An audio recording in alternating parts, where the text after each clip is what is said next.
any other forum on which. Krishna జిల్లా గుడివాడలో జాతీయ స్థాయి బాలికల అండర్-14 కబడ్డీ పోటీల ప్రారంభోత్సవం ఘనంగా జరిగింది.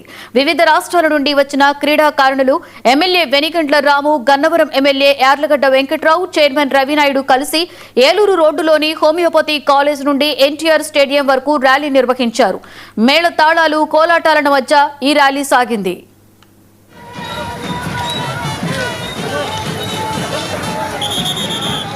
ఈ నేషనల్స్ లో పాల్గొన్న ప్రతి ఒక్కరికి మనం సపోర్ట్ చేసుకుంటాం. మంచి టీం సపోర్ట్ చేద్దాం.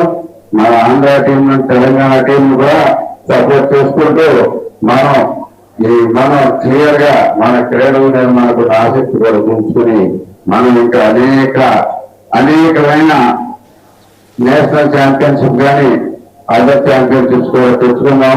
మన శాప్ చేసిన రవినాయుడు ఇక్కడే ఈసారి ఏ విధంగా కానీ మనకి గ్యారంటీగా సపోర్ట్ చేస్తారు కాబట్టి మన స్పెషాలిటీ కూడా చూపించుకుని ఇది ఈవెంట్ మీరందరూ కూడా ఇక్కడ ఇట్స్ ఎ గ్రేట్ ఆనర్. ఇంత గ్రాండ్ గా చేసినందుకు మేము ప్రత్యేకమైన అభినందనలు. Thank you.